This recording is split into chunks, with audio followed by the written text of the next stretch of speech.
व्यवहार ही अपना पहचान है, वरना इस नाम के लाखों लोग हैं।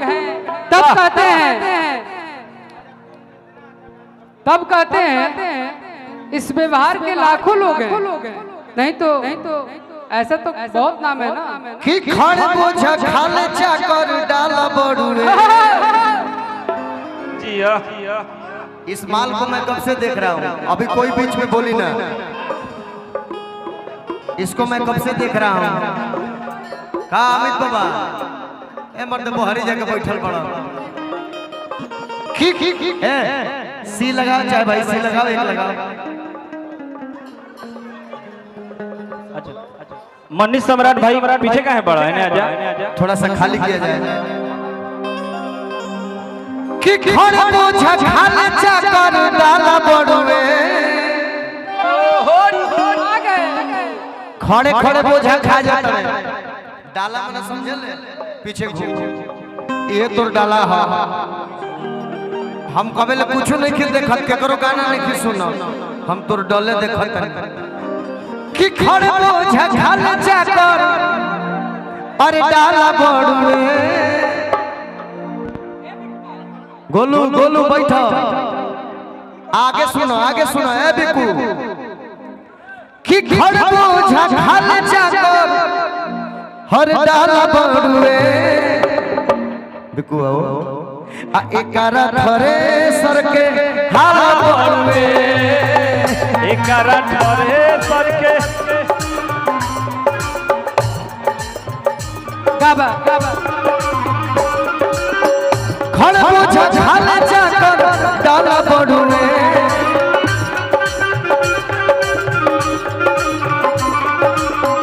खड़े बोझा खाले चाकर डाला बड़ुए। एकारा थरे सर के हाला बड़ुए।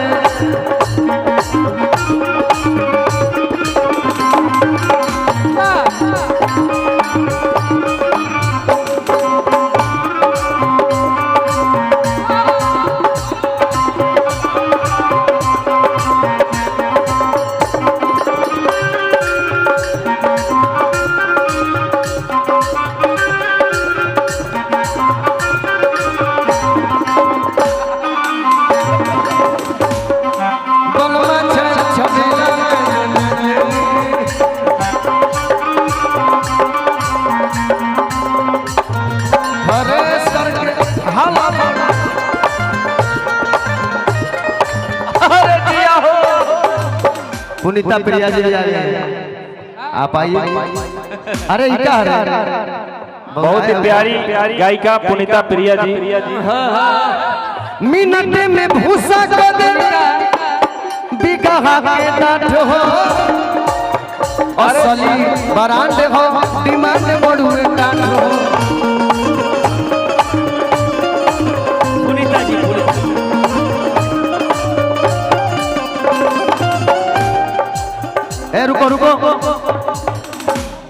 थोड़ा सब लोग गा लिए ना।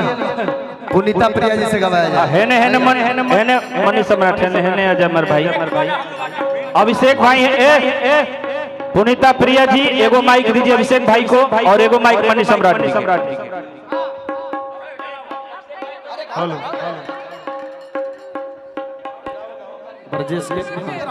हेलो हेलो लो एगो लाइन कह के हम जाता नहीं। रूपवा बनाई ले लू बेगला टकाई ले लू। रूपवा बनाई ले लू बेगला टकाई ले लू। घूमतड़ू रेल औरी बस में एक राहुल बस में रहा।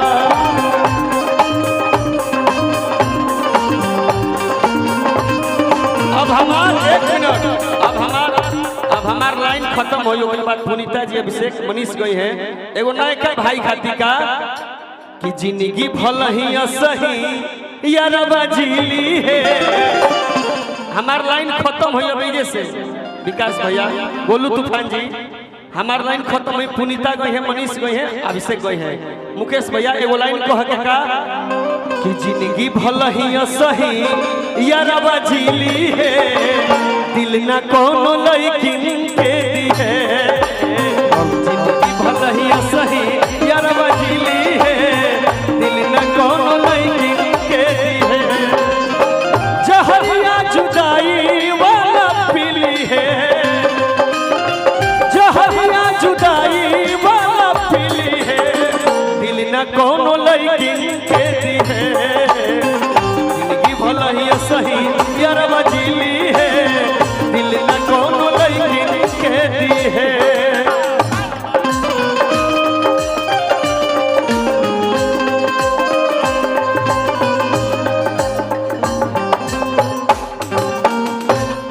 हेलो हेलो मुकेश भैया मनीष भैया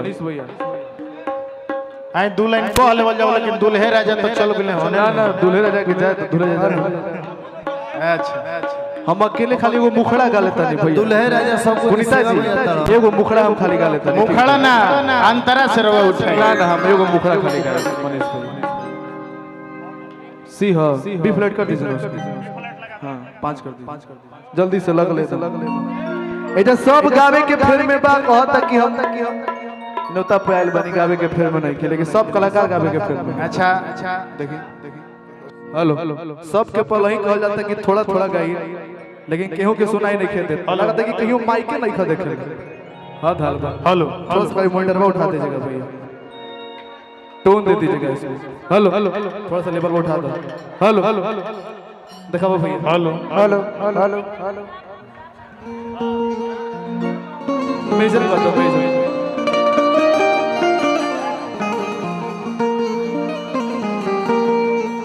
एगो गोपाल चाचा के गीत याद करता एकदम आजकल गीत गवना हमरा ख्याल से यूट्यूब खाती होता पब्लिक खाती ना होता यूट्यूबे खाती होता कलाकार के नजर जनता पर कम कैमरा पर ज्यादा होता इ नियम पब्लिक अपन होने रहस यही चलते नो कुछ बोल के कुछ निकल जाएगा अब होता नहीं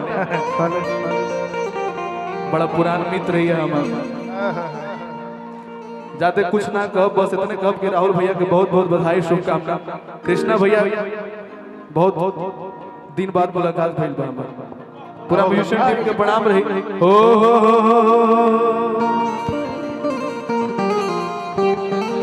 अरे की काहे खिसियाइल रे बाड़ू